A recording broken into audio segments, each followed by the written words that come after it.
Hello everyone, আজকে নিয়ে আসলাম নতুন আরেকটি ব্লগ। তো আজকের ব্লগটা হচ্ছে আমার হঠাৎ করে বাড়ি যাওয়া লাগতেছে, ঈদের ছুটির আগেই বাড়ি যাচ্ছি। তো এখন হাঁটতে হাঁটতে যাচ্ছি হলো আমাদের স্ট্যান্ডে, ওইখান থেকে রিক্সা নিতে হবে। গাড়িতে উঠে অল্প একটু আগাইতেই দেখি রাস্তায় জ্যাম। তো রাস্তায় জ্যাম দেখে ড্রাইভার সে অন্য রাস্তায় গাড়ি ঢুকাইয়ে দিল। তো অন্য রাস্তায় যাইতে একটু ভয় করতেছিল, কারণ এখন দেশের অবস্থা ভালো না। তারপর যাচ্ছিল কবরস্থানের রাস্তা দিয়ে, তাই একটু ভয় করতেছিল। কিছুদিন আগেতেই একটু মনের মধ্যে সাহস আসলো, কারণ যা ভাবছিলাম সেটা তেমন নয়।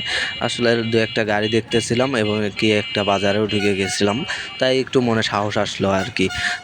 তো দেখতে দেখতে আমার রিক্সা জার্নি প্রায় শেষের দিকে, তাই ফ্লাইওভার দিয়ে নেমে যাচ্ছি এখন বাস কাউন্টারে। তো এখানে গিয়ে টিকিট কাটতে হবে, দেখা যাক আলহামরা টিকিট পাওয়া যায় নাকি।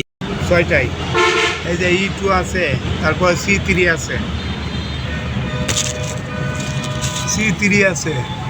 তারপর E2 আছে, তারপর হচ্ছে তোমার A1 আছে। A1 হ্যাঁ, A1টা দিয়ে দেন। Mobile number. তো এই হলো আমাদের কাউন্টার মাস্টার। তো কাউন্টার মাস্টার আমার নাম্বারটি লিখে নিচ্ছিল, যাতে আমার টিকিটটা কনফার্ম করতে দিতে পারে, এবং কি আমি আলহামদুলিল্লাহ আলহামরার টিকিটটি পেয়েছি। যাই হোক, খুব সুন্দর একটা জার্নি হবে আশা করতেছি। তো গাড়ির অপেক্ষায় বসে আছিলাম, কিছুক্ষণের মধ্যে জানতে পারলাম যে আসলে ইফতারির পরে গাড়িটি ছাড়বে। তো অপেক্ষা করতেছি যে কখন ইফতারের টাইম হবে। তো আমিও ইফতার করে তারপরে গাড়িতে উঠবো। তো যেভাবে সেই কাজ চলে আসলাম ইফতারের দোকানে এসে ইফতার নিতে হবে, কারণ খুব বেশি সময় হাতে ছিল না, তাই এই দোকানে চলে আসলাম।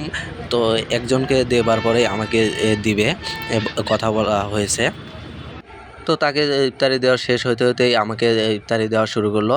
তো ভাবতেছেন যে এত ইফতারি আমি একা মানুষ নিয়ে কি করব। তো আসলে একটা ছোট ভাইয়ের আসার কথা। তো ওর জন্য আমার জন্য দুজনে মিলে এতগুলো ইফতারি নেওয়া হলো। আর সত্যি কথা বলতে এতগুলো ইফতারি আদৌ একজন মানুষের দ্বারা খাওয়া সম্ভব না, সে যত বড় খাদকই হোক আর যাই হোক। তো এটা কখনোই সে একা খাইতে পারবে না।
সেটা আনন্দ দেয় না।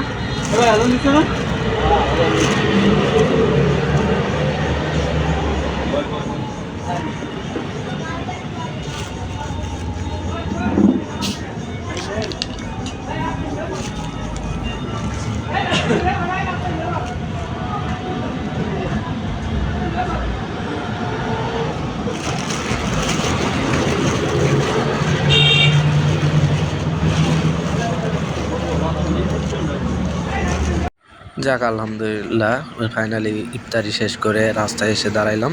তো এখন অপেক্ষা হচ্ছে গাড়ির।